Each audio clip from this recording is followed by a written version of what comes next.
Hai guys, kembali lagi di channel aku. Sebelum kalian lanjut ke videonya, jangan lupa kalian like, comment, share, dan subscribe. Ahmad Effendi Channel. Seri ketiga buku Xiansu. Cinta Bernoda Darah.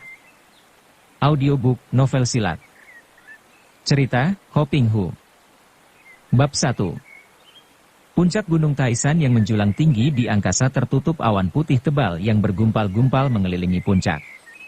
Hampir selalu puncak Taisan tertutup awan, kecuali pada musim panas, sekali waktu ada kalanya puncak Taisan yang meruncing itu tampak dari bawah. Keadaan inilah yang menimbulkan dongeng di kalangan penduduk di sekitar kaki dan lereng gunung, bahwa puncak Taisan merupakan anak tangga menuju ke sorga. Dan bahwa hanya para dewa dan manusia setengah dewa saja yang dapat mendatangi puncak Taisan. Dongeng atau kepercayaan tentang hal kedua ini tidaklah terlalu berlebihan kalau diingat bahwa penduduk pegunungan amatlah tebal kepercayaannya akan para dewa yang menguasai seluruh permukaan bumi dan diingat pula akan keadaan puncak itu sendiri. Terlalu tinggi, terlalu sukar jalan mendaki puncak, terlalu dingin sehingga manusia biasa tak mungkin akan dapat mendaki puncak. Terlalu banyak bahayanya.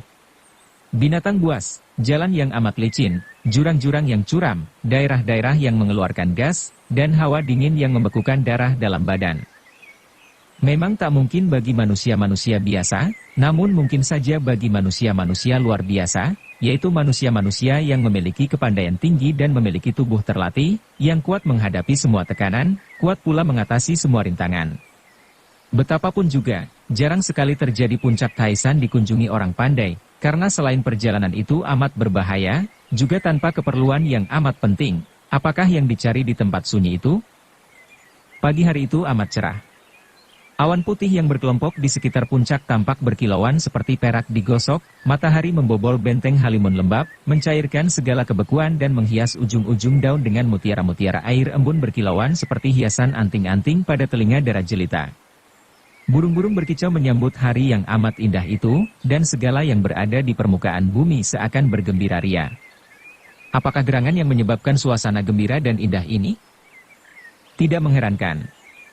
Musim semi tiba, pagi hari itu adalah permulaan dari tahun yang baru. Musim yang tepat sekali untuk memulai segala sesuatu dengan awalan-awalan yang sama sekali baru. Buang yang lama-lama dan yang buruk-buruk, mulai dengan yang baru-baru dan yang indah-indah. Setidaknya, demikianlah harapan dan renungan setiap insan pada setiap tahun baru. Pada penduduk di sekitar kaki dan lereng gunung, semenjak pagi hari sudah sibuk berpesta, bergembira ria merayakan hari tahun baru. Pakaian-pakaian simpanan dikeluarkan dari peti pakaian setahun sekali. Menghias tubuh, yang muda menghormat yang tua, yang muda minta maaf, yang tua memaafkan. Saling memaafkan, gembira tertawa, hilang dengki, lenyap benci. Alangkah indahnya dunia, alangkah nikmatnya hidup. Serombongan orang amat cepat gerak-geriknya amat ringan langkah kakinya, bergerak cepat mendaki puncak Taisan. Kalau saja para penduduk tidak sedang bersukaria dan sempat menyaksikan gerak-gerik 5 orang yang bagaikan serombongan kera besar melompat ke sana kemari, menyelinap di antara batu-batu besar dan pohon-pohon mendaki puncak, tentu akan makin tebal kepercayaan mereka bahwa serombongan dewa atau manusia setengah dewa yang mendaki puncak itu, untuk bertahun baru di sana. Rombongan itu adalah para tosu dari Kunlun Pai, termasuk tokoh-tokoh tingkat 2 dan 3 di Kunlun Pai, maka tidaklah mengherankan apabila mereka berlima sepandai itu mendaki puncak Taisan. Tiba-tiba pemimpin rombongan, Angkun Tojin mengangkat tangan memberi isyarat dan seketika 5 orang itu berhenti, diam tak bergerak seperti patung-patung dewa penghias gunung. Mereka semua telah mendengar suara yang halus itu. Suara nyanyian yang halus seperti bisikan angin lalu, bercampur dan menyelinap di antara desir angin mempermainkan daun dan dendang anak sungai di dasar jurang. Namun kata-katanya jelas dapat tertangkap pendengaran telinga-telinga yang terlatih itu. Segala sesuatu yang menimpa diri pribadi adalah akibat daripada pikiran sendiri. Pikiran kotor yang mendorong ucapan dan perbuatan selalu diikuti sakit dan penderitaan seperti roda kereta mengikuti jejak sapi penariknya, pikiran bersih yang mendorong ucapan dan perbuatan selalu diikuti kepuasan dan kebahagiaan seperti bayangan yang tak pernah berpisah daripadanya. Ang Tojin melambaikan tangan dan 5 orang tosu itu melanjutkan perjalanan mereka. Di wajah-wajah tua itu timbul semangat baru, timbul harapan dan kegembiraan. Toa Suheng, kakak seperguruan pertama, apakah itu suara beliau? Tosu termuda, belum 50 tahun, bertahi lalat di ujung hidung, bertanya. Hus. Angkun Tojin menyuruh adik seperguruan termuda itu diam. Mereka melanjutkan pendakian dan tak seorang pun berani bertanya lagi. Sambil mempergunakan ginkang yang khas Kunlun Pai, yaitu ilmu lari cepat Teng Peng To Usui, injak rumput seperti air. Langkah kaki mereka dalam berlarian itu pendek-pendek namun cepat dan ginkang mereka begitu hebat sehingga seakan-akan rumput yang terinjak kaki mereka tak sempat rebah saking cepatnya kaki yang bergerak. Sementara itu, suara nyanyian terdengar terus, halus lembut menusuk anak telinga. Dia menyiksaku, dia memukulku, dia mengalahkan aku, dia merampokku. Pikiran seperti ini menimbulkan benci tiada habisnya. Memang pikiran ini berarti melenyapkan kebencian, karena benci takkan hapus oleh benci pula, melainkan musnah oleh kasih. Angkun Tojin mengerutkan keningnya. Dia adalah seorang Tosu yang dalam pengetahuannya tentang agama Tu, juga sebagai orang kedua dari Kunlun Pai dan seorang yang tekun mempelajari filsafat agama, ia mengenal kata-kata dalam nyanyian itu. Itulah pelajaran dari agama Buddha merupakan bait-bait pertama daripada pelajaran dalam kitab Dhammapada. Ia pernah mendengar bahwa beliau adalah seorang yang menganut agama Tu, mengapa sekarang menyanyikan pelajaran berupa syair agama Buddha? Apakah bukan beliau yang bernyanyi itu? Seorang Huisyo yang berada di puncak. Mudah-mudahan begitu karena bagi Angkun Tojin, jauh lebih baik dan menimbulkan harapan apabila beliau itu seorang yang beragama Tu. Di pertengahan puncak mereka berhenti lagi. Dengan penuh kekaguman mereka memandang ke bawah. Awan putih berombak-ombak seperti lautan susu di bawah kaki mereka. Puncak-puncak gunung lain tersembul keluar seperti pulau-pulau runcing atau seperti gunung-gunung kecil. Indah bukan main, mendatangkan rasa seakan-akan mereka telah berada di kahyangan, tempat tinggal para dewa dan makhluk halus, bukan tempat manusia, menimbulkan kepercayaan bahwa mereka makin dekat dengan Tuhan. Memang, siapa dapat merasai ketenangan dan ketentraman, selalu akan merasa dekat dengan Tuhan. Perjalanan dilanjutkan mendaki puncak. Tidak sesukar tadi, bahkan bumi yang mereka injak ditilami rumput-rumput hijau segar sehalus beludru. Akan tetapi setiba mereka di puncak yang dikelilingi batu-batu putih berjajar seperti menara, di tanah datar yang halus itu mereka mendapat kenyataan bahwa dua rombongan orang telah berada di situ, mendahului mereka. Hahaha, kalian terlambat, sahabat-sahabat Kunlun Pai. Siapa terlambat takkan dapat, bukankah begitu kata peribahasa, Angkun Toyu? Tegur seorang laki-laki pendek gendut berusia 60-an, berpakaian sebagai petani sederhana dengan kepala dilindungi caping lebar. Di belakang si gendut ini berdiri 6 orang petani lain, kesemuanya sudah 50 lewat usianya, sikap mereka sederhana seperti pakaian mereka, namun jelas tampak kegagahan pada pandang mata mereka. Siancai. Siancai. Angkun Tojin mengucapkan puja-puja sambil merangkapkan kedua tangan ke depan dada memberi hormat, diikuti oleh 4 orang adik seperguruannya. Tidak dinyana sahabat Kok Bincu dari Hawasan Pai sudah hadir.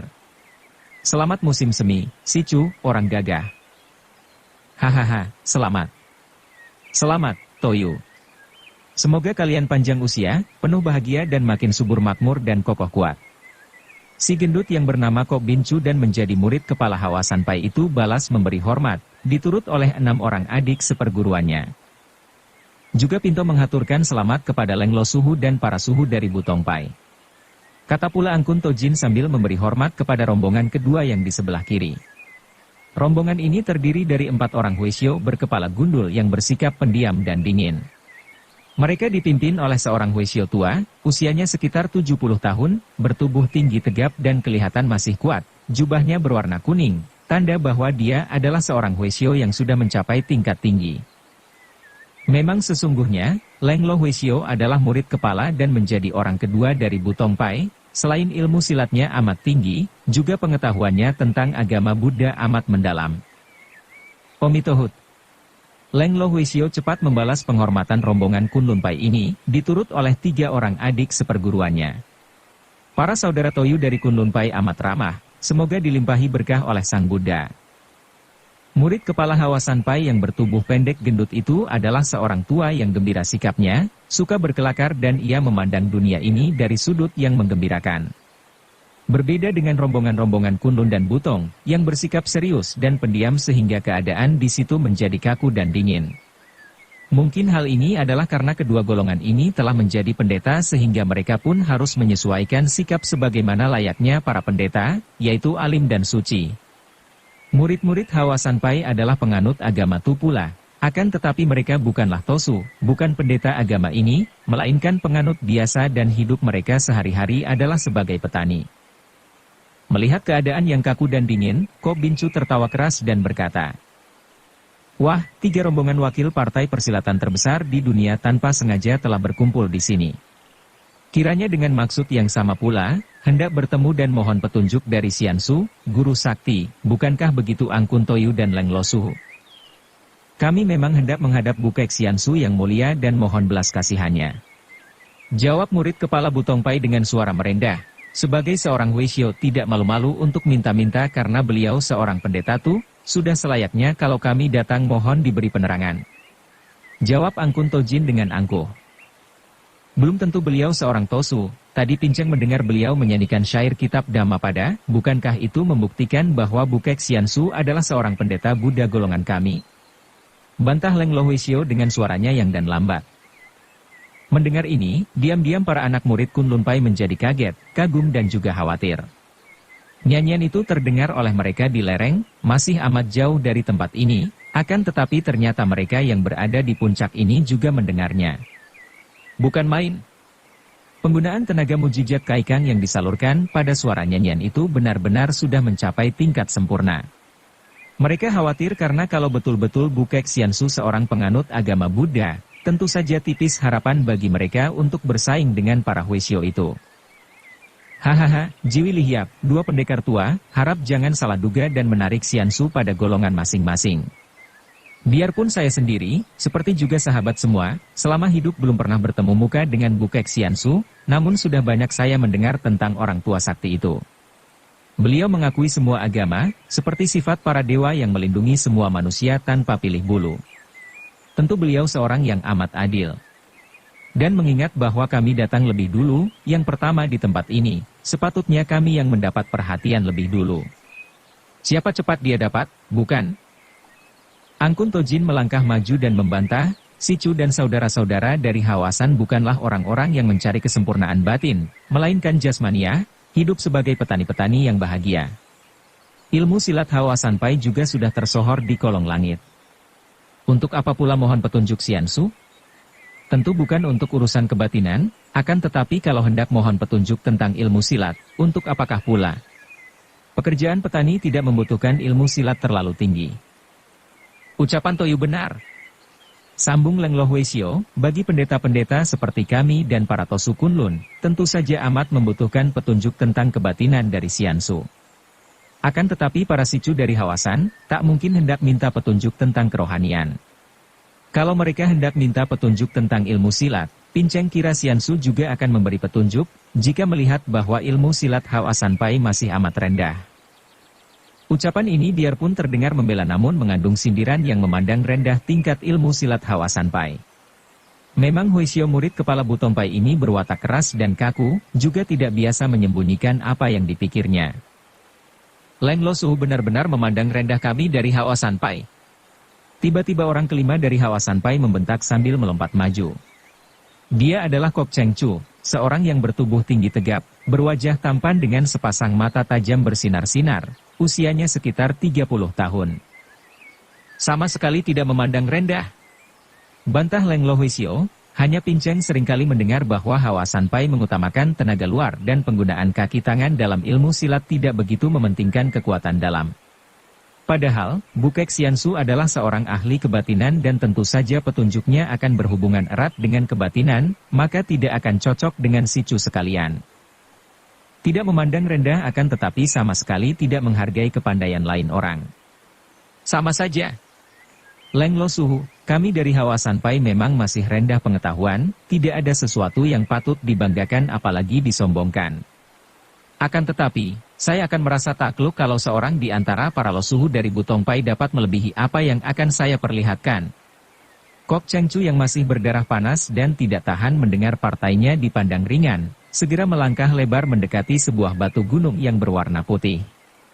Batu ini sebesar perut kerbau, beratnya tidak kurang dari 500 kati. Seperempat bagian dari batu ini terpendam dalam tanah, kokoh kuat dan untuk mencabutnya keluar kiranya dibutuhkan sedikitnya tenaga 1000 kati.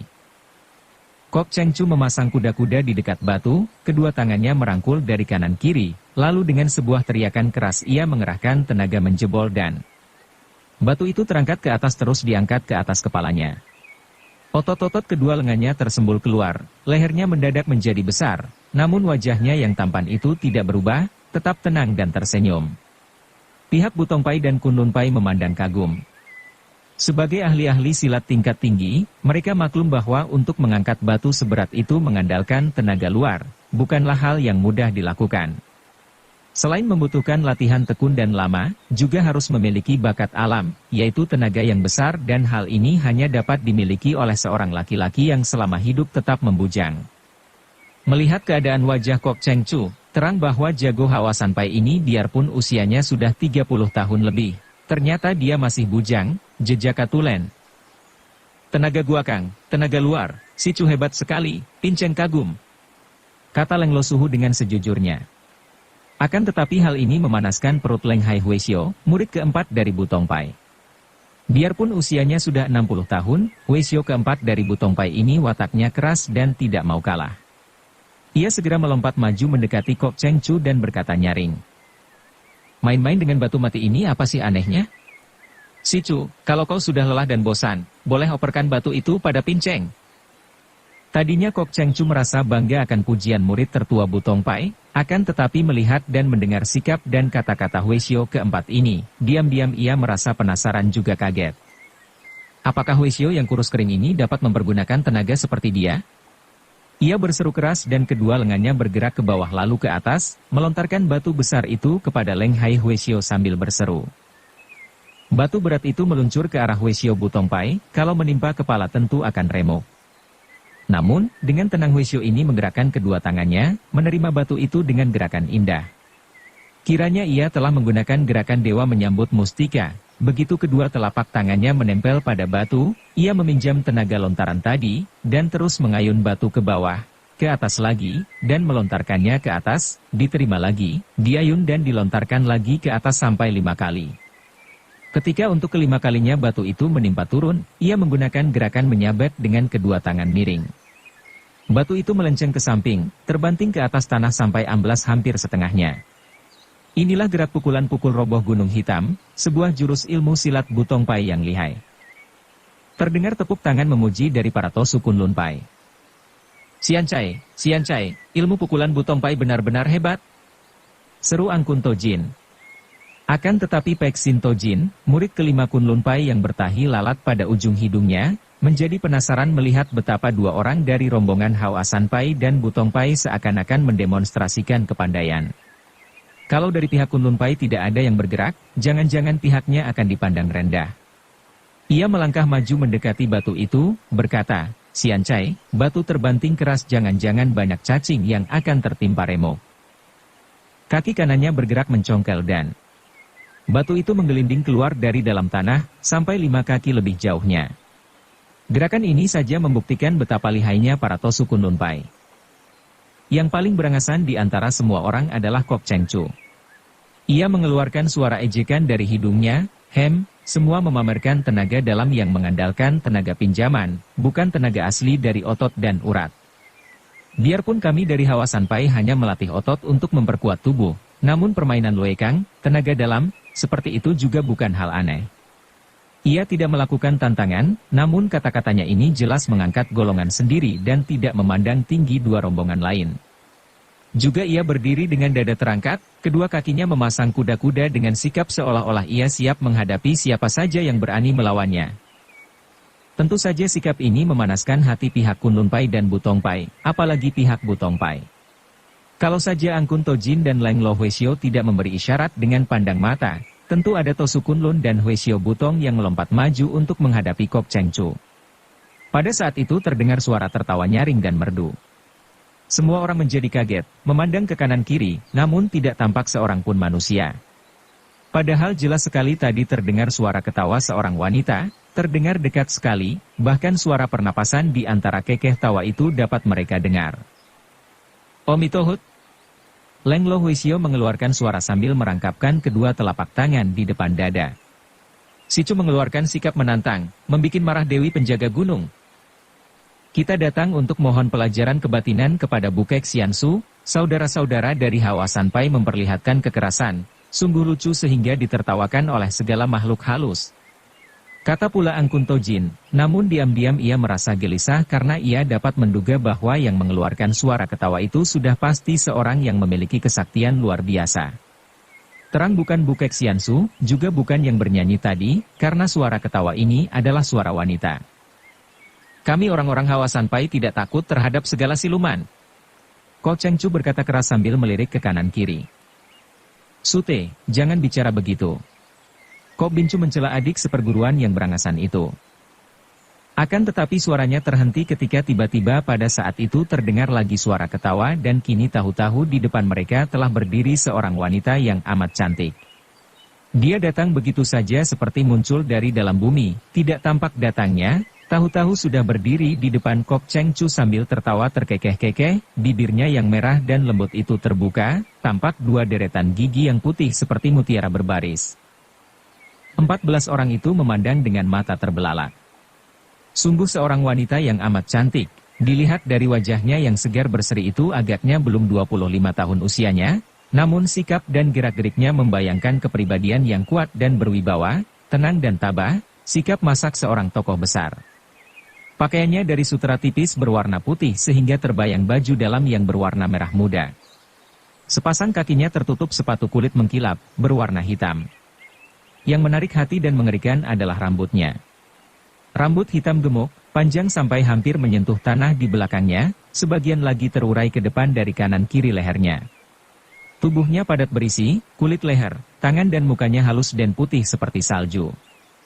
Wanita yang cantik jelita, bersinar mata bengis, dengan mulut yang selalu mengejek tampaknya dan diselubungi sesuatu yang aneh mengerikan. Begitu ia muncul, tercium bau harum seperti taman bunga. Hai hik, kiranya jejaka tampan yang mengeluarkan tantangan. Wah, untungku hari ini. Orang muda yang penuh tenaga dan hawa murni, kau dari golongan mana? Kok Cheng Chu biarpun sudah berusia 30 tahun lebih, namun tak pernah berdekatan dengan wanita. Memang ia tidak suka akan wanita dan sudah bersumpah akan tetap membujang seumur hidup. Kini menghadapi wanita cantik aneh yang sikapnya sombong, ketawanya terbuka tanpa mengenal sopan dan susila ini, ia menjadi marah sekali. Wanita tak bersopan. Aku tidak suka bicara denganmu, akan tetapi kalau kau ingin tahu, aku Kok Cheng Chu murid kelima dari Hawa Sanpai. Sudahlah, pergi jangan menambah muak dengan ketawa-ketawa seperti siluman. Hai hik, jejaka murni, nyalinya kuat. Bagus, kebetulan sekali. Kok Cheng Chu, kulihat tadi kau mengangkat batu kecil ini, entah apa kau kuat menerima lemparan dariku? Tanpa menanti jawaban, wanita ini menggerakkan kepalanya dan rambutnya yang indah dan panjang itu bergerak seperti hidup ke arah batu gunung putih di dekatnya yang tadi dipakai main-main oleh orang-orang sakti itu. Begitu cepat gerakannya dan tahu-tahu batu itu telah terlempar ke arah Kok Cheng Chu. Benar-benar membuat semua orang bengong terlongong. Bagaimana rambut indah panjang itu dapat dipergunakan untuk mengangkat dan melempar batu yang beratnya 500 kati lebih? Akan tetapi Kok Cheng Chu tidak sempat berheran. Melihat datangnya batu ke arah kepalanya, ia cepat menggerakkan kedua lengan, menangkap batu itu dan mengerahkan tenaganya, melemparkan batu itu kembali kepada wanita tadi sambil berseru membentak, siluman jahat, terimalah kembali.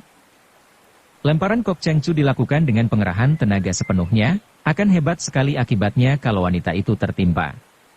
Agaknya wanita aneh ini tidak mempedulikan datangnya batu, hanya mengangkat lengan kiri menangkis. Terdengar suara keras dan batu itu terlempar ke kiri, pecah menjadi dua. Kejadian ini benar-benar membuat semua orang terkejut, dan sekaligus maklumlah mereka bahwa wanita ini ternyata memiliki kepandaian yang amat luar biasa. Juga Kok Cheng Chu sadar akan hal ini, namun penyesalannya terlambat. Sambil terkikik-kikik ketawa wanita itu kembali menggerakkan kepalanya dan kini rambutnya terurai meluncur ke depan dan di lain saat kedua pergelangan lengan dan leher Kok Cheng Chu sudah terlibat rambut. Betapapun murid kelima dari Hawa Sanpai ini mengerahkan seluruh tenaganya untuk melepaskan diri, usahanya sia-sia seakan-akan seekor latat yang berusaha melepaskan diri daripada sarang laba-laba, meronta-ronta tanpa hasil, malah rambut-rambut itu makin erat mengikat tangan dan mencekik leher. Hai hik, berontaklah, makin keras makin baik agar darahmu berjalan lebih kencang. Sambil terkekeh wanita itu kembali menggerakkan kepalanya. Tubuh Kok Cheng Chu tersentak ke depan, berputar dan tak dapat dicegah lagi mendekati wanita itu. Tiba-tiba wajah wanita cantik itu menjadi beringas, matanya bersinar-sinar, mulutnya terbuka dan cepat sekali mulutnya mendekati tengkuk leher Kok Cheng Chu dan menggigitnya, terus mengisap. Kok Cheng Chu mengeluarkan jerit mengerikan, mukanya menjadi pucat kehijauan dan beberapa detik kemudian nyawanya telah melayang meninggalkan badannya. Siluman keji. Kok Bin Chu dan 3 orang adik seperguruannya bergerak maju, menerjang wanita itu. Akan tetapi mereka terhuyung mundur dan tubuh Kok Cheng Chu yang sudah dingin terlempar ke arah mereka, diiringi suara ketawa wanita itu. Melihat keadaan Kok Cheng Chu yang sudah menjadi mayat, Kok Bin Chu cepat menyambar dan memeluk adik termuda ini dengan penuh kesedihan. Adapun 3 orang adik seperguruannya yang lain berdiri dengan sikap siap, namun ragu-ragu untuk menerjang tanpa perintah Kok Bin Chu. Mereka maklum akan kelihayan wanita siluman ini dan menjadi gentar juga. Cuh! Cuh! Suara orang meludah dan Leng Hai murid keempat Butong Pai menyumpah-nyumpah karena mukanya terkena ludah kental yang tak diketahui dari mana datangnya. Hohoha, siang emoyus ini jangan berpesta seorang diri. Suara laki-laki seperti tambur bobrok ini terdengar dan orangnya sekaligus tampak seorang berpakaian pengemis, sudah tua dan bongkok, mukanya pucat seperti mayat, rambutnya panjang sampai ke pundak, aut-autan dan riap-riapan kotor, mata kirinya buta, mata kanannya lebar membelalak. Pakaiannya kotor dan penuh tambalan, hanya sepasang sepatunya masih baru. Ia memegang sebatang tongkat butut, berdiri di situ dengan punggung agak bongkok. Dilihat sepintas lalu, ia hanya seorang pengemis kotor biasa saja, malah seorang pengemis yang tidak normal, setengah gila. Hal itu tampak pada mukanya yang mengerikan, apalagi mulutnya yang lebar dan selalu sedikit terbuka, memperlihatkan sebuah gigi besar, gigi yang hanya satu-satunya dalam mulut tua. Kembali ia meludah, cuh. Ke kanan kiri, menjijikkan sekali. Melihat ini, Leng Li Huisio marah, orang tua jorok, kaukah yang meludahi pinceng tadi? Hohohaha, aku memang suka meludah, biasa meludahi anjing korengan dan kucing kudisan. Lebih suka lagi meludahi keledai gundul, cuh. Mukanya menghadap ke bawah dan ia meludah ke bawah, akan tetapi anehnya, 2 kali meludah, 2 kali muka Leng Hai Huisio yang berada di sebelah kanannya dalam jarak 3 meter itu terkena sambaran ludah kental yang sebagian memasuki lubang hidungnya. Entah bagaimana ludah itu bisa terbang menyeleweng dan miring. Kakek pengemis itu berjingkrak kegirangan bertepuk-tepuk tangan sambil tertawa. Hahoho, bagus sekali. Keledai Butong memang baik menjadi tempolong ludah. Jahanam hina. Leng Hai Huisio mana dapat menahan kesabarannya? Dengan kemarahan meluap-luap ia sudah mencabut pedangnya dan menerjang pengemis itu. Hohohaha, untung besar hari ini bisa meludahi mampus keledai Butong. Tiba-tiba terdengar suara keras dan pedang di tangan Leng Hai Huisio sudah terlempar jauh, menimpa batu gunung dan patah menjadi 2. Kemudian kakek pengemis itu meludah terus dan tiap kali meludah, Leng Hai Huisio berseru kesakitan. Hujan ludah itu mengenai tubuhnya, akan tetapi tidak hanya membuat kotor seperti tadi, kini terasa seperti pukulan-pukulan keras yang tepat mengenai jalan darah di tubuhnya. Tiap kali kakek itu meludah dan mengenai tubuhnya, ia berteriak mengadu, kemudian ia menggulingkan tubuh untuk menghindarkan diri. Namun kakek itu terus meludah, makin keras agaknya karena kini tubuh Leng Hai Huisio bergulingan seperti seekor cacing terkena abu panas dan dari telinga dan hidungnya keluar darah segar. Pengemis keji, lepaskan sute kami. Leng Lo Huisio dan 2 orang adik seperguruannya cepat mencabut pedang dan menerjang pengemis itu. Akan tetapi pengemis itu mengangkat tongkatnya, sekaligus 3 batang pedang itu tertangkis dan terpental. Sungguh pun 3 orang Huisio Kosen itu tidak sampai melepaskan pedang masing-masing, namun mereka merasakan telapak tangan mereka sakit dan panas. Terkejutlah mereka. Butong Pai terkenal dengan ilmu pedang yang digerakkan dengan tenaga Lue Kang, kuat bukan main. Akan tetapi sekarang sekali tangkis saja kakek ini dapat membuat pedang mereka terpental. Padahal mereka adalah orang-orang yang menduduki tingkat 2, 3, dan 4 di Butong Pai, yang paling lihai di bawah suhu mereka.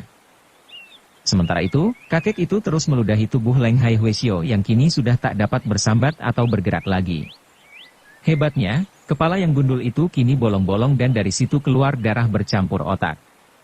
Hwasyo keempat ini sudah tewas. Mana orang Kunlun? Mana tosu-tosu bau dari Kunlun? Tiba-tiba terdengar suara dan kali ini suara itu terdengar dari bawah. Terlalu hebat peristiwa yang terjadi berturut-turut itu, dan para Tosu Kunlun Pai masih tercengang dan ngeri menyaksikan kematian seorang anggota rombongan Hawasan Pai dan seorang Hwasyo Butong Pai. Sekarang mendengar bentakan dari bawah tanah ini, mereka seketika menjadi pucat dan cepat memandang ke arah suara. Tentu saja pandang mata mereka tertuju ke bawah, karena dari situlah munculnya suara. Hai hai hik, Itgan Kaiyong. Dengar itu, si tengkorak hidup Hagiamlo juga datang. Bakal ramai sekarang. Wanita rambut panjang tadi kini tertawa dan si pengemis mata satu juga tertawa dan meludah ke kanan kiri. Bagus, dan kebetulan orang-orang Kunlun berada di sini. Baik sekali. Hayo, Hagiamlo tengkorak busuk, perlihatkan diri. Apa kau gentar melihat banyak orang Kunlun Pai? Mendengar disebutnya Hagiamlo, muka Angkun Tojin makin pucat. Ia belum pernah bertemu dengan Hagiamlo, akan tetapi ia mengenal nama ini yang oleh gurunya disebut sebagai seorang tokoh hitam yang amat keji dan jahat, malah ada bibit permusuhan dengan Kunlun Pai, yaitu musuh dari mendiang kakek guru Angkun Tojin.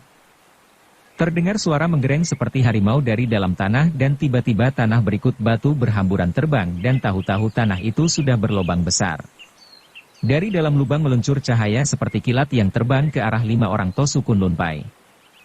Para Tosu ini bukanlah orang-orang sembarangan. Tingkat ilmu silat mereka seperti juga orang-orang Hawasan Pai dan Butong Pai itu, sudah mencapai taraf tinggi sekali. Sekali pandang saja mereka maklum bahwa yang menyambar ini adalah sebuah senjata yang amat tajam dan runcing, yang disusul melesatnya bayangan hitam. Cepat mereka berlima melompat ke belakang, mencabut pedang dan menangkis. Terang-terang-terang. Terdengar bunyi nyaring. Bunga api berhamburan disusul melayangnya 3 batang pedang, yaitu 3 batang di antara 5 pedang yang bertemu dengan senjata berkilauan itu. Kemudian terdengar jerit mengerikan dan Peksin Tojin, Tosu yang bertahi lalat pada hidungnya, telah roboh mandi darah. Dari leher sampai ke perutnya terdapat luka goresan yang panjang, luka kulit saja akan tetapi amat mengerikan. Apalagi kalau mereka melihat lawan mereka yang kini sudah berdiri di depan mereka, benar-benar mendirikan bulu roma. Dia seorang yang tubuhnya sedang saja, malah agak kurus. Seluruh badan, kecuali sepasang tangan yang kecil kurus, terbungkus pakaian serba hitam. Mukanya adalah muka tengkorak, tulang putih mengerikan dengan 2 lubang mata hitam, kepala tengkorak tertutup topi runcing hitam, kedua kakinya memakai sepatu hitam pula. Di tangannya tampak sebuah senjata sabit yang amat tajam dan runcing, agak melengkung.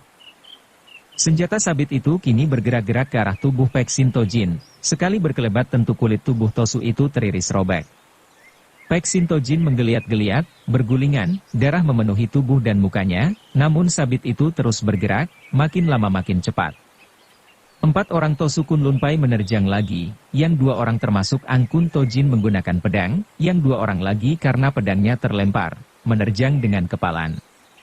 Akan tetapi hebatnya, si tengkorak ini hanya menggerak-gerakkan tangan kirinya dan semua serangan itu tertangkis oleh ujung lengan bajunya. Adapun sabit di tangan kanannya terus bergerak, mengiris-iris kulit tubuh Peksin Tojin sampai cobak-cabik. Kekejaman yang mendirikan bulu roma. Peksin Tojin tak dapat mengerang lagi, tubuhnya berkelojotan, lalu diam. Gerakan sabit juga berhenti dan kini sabit itu berkelebatan menghadapi 4 orang Kunlun Pai yang mengeroyoknya. Sementara itu, orang-orang Butong Pai sudah bergerak mengeroyok si kakek pengemis yang melayani 3 orang kosen Butong Pai ini sambil meludah-ludah dan memaki-maki. Di lain pihak, 4 orang Hawasan Pai juga mengeroyok si wanita rambut panjang yang melayani mereka sambil terkekeh-kekeh genit. Sungguh pertempuran yang amat seru namun tidak seimbang kekuatannya. Seperti 3 ekor harimau buas dikeroyok serombongan kelinci saja. Sabit di tangan tengkorak hidup itu menyambar seperti halilintar dan sebentar saja, 2 orang Tosu Kunlun Pai sudah menggeletak dengan tubuh terbacok hampir putus menjadi 2 potong, sedangkan Angkun Tojin dan seorang sutenya sudah luka-luka pula. Juga wanita mengerikan yang bernama Siang Mou Sini, Dewi Rambut Harum, telah menewaskan 2 orang Hawa Sanpai dengan cambukan-cambukan rambutnya. Wanita ini hanya berdiri tegak, kepalanya digerak-gerakkan dan rambutnya melayang-layang di sekitar tubuhnya, menangkis senjata dan menghantam lawan.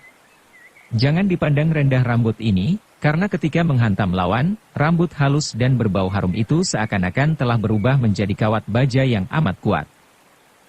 Itgan Kaiong, Raja Pengemis Mata Satu, meludah-ludah dan memaki-maki. Ludahnya membikin buta seorang lawan yang terus ditusuk tongkat kepalanya sehingga mati seketika. Leng Lo Huisio mengerahkan seluruh ilmu pedang butong Kiam Hoat, namun sama sekali tak berdaya menghadapi sinar tongkat kakek itu. Mereka semua maklum bahwa kalau dilanjutkan, mereka semua pasti akan tewas. Seperti ada yang memberi komando, Ang Kun Tojin, Kok Bin Chu, dan Leng Lo Huisio melompat pergi meninggalkan para sutenya yang sudah tewas. Mereka pun menderita luka-luka berat. Hahaha. Siang Emoyu sini, He Giam Lo, biarkan mereka pergi untuk memberitahu kepada partai masing-masing. Tak usah kau ngoceh, pengemis picak. Siang Emoyu sini mencibirkan bibirnya yang merah sambil mengebut-ngebutkan rambutnya yang panjang dengan cermat. Kalau aku mau, apa kau kira tua bangka Hawasan itu bisa pergi hidup-hidup? Hohoha. Bagaimana, He Giam Lo, puas kau hari ini dapat membunuh 4 orang tokoh Kunlun? Pengemis itu berpaling kepada si tengkorak. Aku datang ke Taisan bukan untuk itu. He Giam Lo si tengkorak hidup menjawab pendek. Hai Hik, untuk apa lagi kalau bukan untuk minta sesuatu dari Bukek Xiansu? Ih, He Giam Lo, sejak kapan kau ikut-ikut menjadi pengemis seperti pengemis picak ini? Siang Emoyu sini mengejek.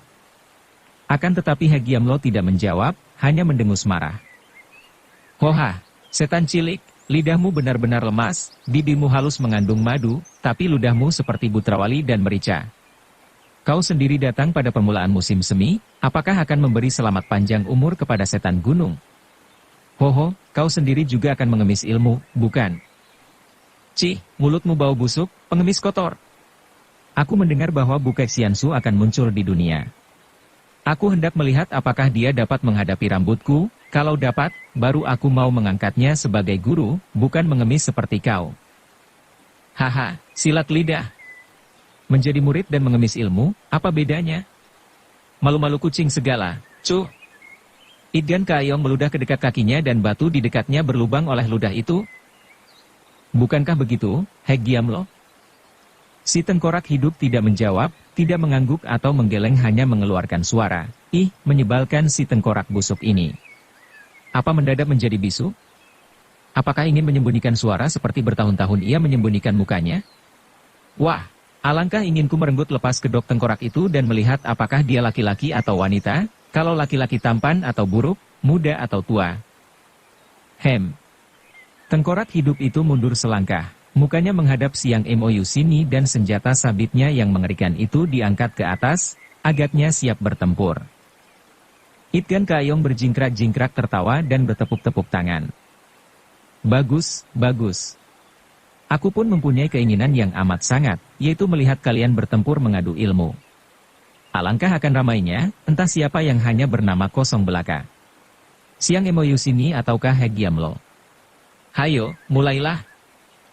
Sejenak Siang Emoyu sini ragu-ragu, kepalanya sudah tegang, agaknya ia hendak menggerakkan rambutnya menerjang. Akan tetapi matanya melirik ke arah pengemis tua itu, lalu tiba-tiba ia tertawa terkekeh-kekeh. Hai Hik, pengemis tua busuk, kau hendak akali kami berdua, ya? Kau mengadu kami, biar keduanya mampus atau payah, baru kau turun tangan dan dapat memonopoli atas ilmu-ilmu dari Bukek Xiansu. Begitukah? Akal bulus? Kalian mau saling gempur atau saling cinta? Apa sangkut pautnya dengan aku? Habis, kau mau apa? Kakek itu merengut, kesal. Kita bertiga harus menentukan siapa paling unggul, dia berhak menemui Bukek Xiansu. Yang kalah dinyatakan tidak berharga dan harus minggat. Setuju. Jawab Itgan Kaiong. Kau bagaimana? Tanyanya kepada He Giam Lo. Yang ditanya hanya mengangguk, tetap berdiri memasang kuda-kuda, sikapnya amat bercuriga dan tidak percaya kepada 2 orang di depannya itu. Bersambung ke bab 2. Dukung kami dengan subscribe, follow, like, komen dan share. Terima kasih.